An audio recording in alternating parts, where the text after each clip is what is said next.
Hello everyone, welcome to the channel. તો GPSC class 1-2 CC group એ અને એસટીઆઈમાં માટે men's માટે જે છે આપણે પ્રેક્ટિસ સિરીઝ ચાલી રહી છે. તો પીવાયક્યુના માધ્યમથી આપણે જોઈશું. તો હાલમાં એક ક્વેશ્ચન પૂછાયો હતો કે ગુપ્તા કાળ દરમિયાન વિજ્ઞાન અને ટેકનોલોજીના ક્ષેત્રમાં થયેલા વિકાસની ચર્ચા કરો.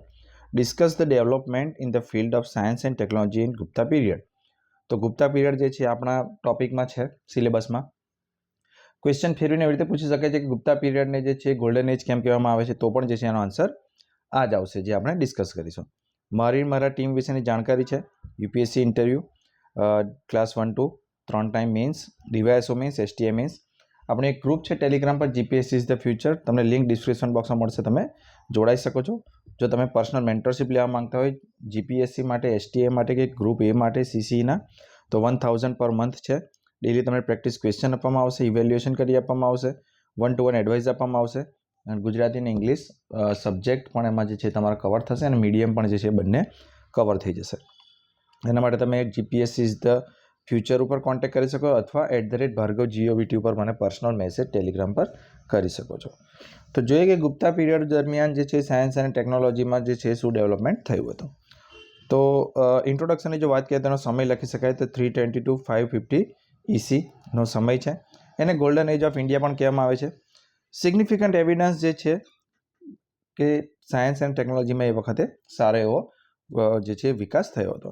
તો લખીએ એક પછી એક. તો સૌપ્રથમ એસ્ટ્રોનોમી. તો આર્યભટ્ટનું જે છે કોન્ટ્રીબ્યુશન છે કે અર્થ જે છે એની એક્સિસ પર રોટેટ કરે છે, એ એમણે કીધેલું હતું. બીજી એ સિવાય જે છે એમણે એક્લિપ્સ વિશે, એટલે કે જે આપણે ચંદ્રગ્રહણ, જે સૂર્યગ્રહણ થાય છે એના વિશે જે છે એમણે વાત કરી હતી. અર્થનું સર્કમફેરન્સ અને એક સોલર યર વિશેની પણ જે છે એમણે ગણતરી કરીને આપી હતી. મેથેમેટિક્સની જો વાત કરીએ તો એ વખતે જે છે એ અલ્જેબ્રા અને એનું જે છે ડેવલપમેન્ટ સારું એવું થયું હતું. જીરોની જે છે શોધ આ સમયમાં કરવામાં આવી હતી. એના જે જેમના દ્વારા જે શોધ કરવામાં તેનું નામ જે છે અહીંયા મિસિંગ છે, તમે નામ એડ કરી શકો છો. મેડિસિનની વાત કરીએ તો સુશ્રુત સંહિતા જે છે સર્જિકલ પ્રોસિજર માટે છે. કેટરેક્ટ વિશે, પ્લાસ્ટિક સર્જરી વિશે જે છે એમાં વાત કરવામાં આવી હતી, એ સમયમાં હતું. ચરક સંહિતા જે છે એ મેડિસિન, ડાયટ, મનોરોગ, એ વખતે જે છે ડિપ્રેશનની વાત કરવામાં આવી હતી કે માનસિક રોગ છે ડિપ્રેશન એ, તો આજે પણ એટલું રિલિવન્ટ છે. તો એનાટોમી વિશે જે છે એટલે શરીરની રચના વિશે જે છે એ લખાણ લખવામાં આવ્યું હતું. મેડિસિનની વાત કરીએ. મેટ્રોલોજીની વાત કરીએ તો આયર્નની જે છે એ સારી એવી ડિસ્કવરી થઈ હતી અને એની અંદર જે છે એમણે રસાયણ દ્વારા એ રીતના આયન બનાવ્યું હતું કે મહેરૌલીનું જે દિલ્હીમાં જે કુતુબ મિનાર પાસે સ્તંભ મૂકવામાં આવ્યો છે, તો એ જે છે આજે 1500 વર્ષ પછી પણ જે છે એ એના પર કાટ લાગ્યો નથી. તો આ રીતનું જે છે એ નોલેજ એમની જોડે હતું. બ્રાઝ અને બ્રોન્ઝનું પણ નોલેજ હતું. કાચ જે છે એ સારી રીતે એ લોકો બનાવતા શીખી ગયા હતા.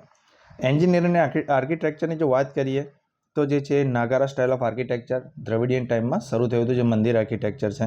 તો એ જે છે એ ખૂબ સારી એવી વાત હતી. લિટરેચરની જો વાત કરીએ તો જાણીતા બધા લિટરેચર્સ હતા, જેમાં કાલિદાસ, અભિજ્ઞાન શાકુંતલમ, તમારે 1-2 એક્ઝામ્પલ એડ કરવાના તો સારું લાગે. શુદ્રકનું મૃચ્છકટિકમ, ભાસનું સ્વપ્નવાસવદત્તા અને પંચતંત્ર. તો આ બધી જાણીતી બુક પણ જે છે એ સાયન્સમાં લખવામાં આવી હતી. એજ્યુકેશનની જો વાત કરીએ તો ગુપ્તા પીરિયડમાં જે છે એ નાલંદા સૌથી મહત્વનું હતું. તક્ષશિલા પણ જે છે એ વખતે જાણીતું હતું, પણ તક્ષશિલાનું વધારે મહત્વ મૌર્યન્સ કાળમાં હતું. નાલંદા જે છે એ મુખ્ય ગુપ્ત પીરિયડ્સમાં હતું. તો આ રીતે જે છે તમે લખી શકો. એન્ડ તમે લખી શકો કે ગુપ્તા જે છે એ ફ્યુચર સાયન્સ વિશે જાણતા હતા. એનું જે છે ગ્લોબલ નોલેજમાં પણ એમનું કોન્ટ્રીબ્યુશન છે. ઇન્ડિયાના જે છે એ ડેવલપમેન્ટ અથવા એ જે તે ટાઈમના જે છે એ સોશિયો ઇકોનોમિકલ ડેવલપમેન્ટમાં જે છે એ એમનો નોલેજનો ફાયદો થયો હતો. અને જે છે એ એક સાયલેન્ટ વસ્તુ હતી કે જેને કારણે જે છે એટલું સારું એડમિનિસ્ટ્રેશન હતું કે લોકો જોડે જે છે એ સાયન્સ અને ટેકનોલોજીમાં વિચારવાનો સમય હતો. એક સાયન્ટિફિક ટેમ્પરામેન્ટ જે છે લોકોનું ડેવલપ થયેલું હતું. તો આ રીતે જો તમે આન્સર લખો તો જે છે તમારો એક ટોપિક પણ કવર થઈ જશે પ્રેક્ટિસ કરશો તો. અને જે છે આ ક્વેશ્ચનનો પણ જો ફરી કોઈ રીતે પૂછવામાં આવે તો તમે સારો એવો આન્સર લખી શકો છો. નેક્સ્ટ આપણે જોઈશું કે ગુજરાતમાં ફ્લડના મુખ્ય કારણો અને તેને નિવારવા માટેના ઉપાયો. તો આ જે છે આપણે નેક્સ્ટ વિડીયોમાં જોઈશું. તો લાઇક, શેર અને સબસ્ક્રાઈબ જરૂર કરજો. મિત્રો સાથે શેર કરજો. ફરી મળીશું. Thank you. જય હિન્દ.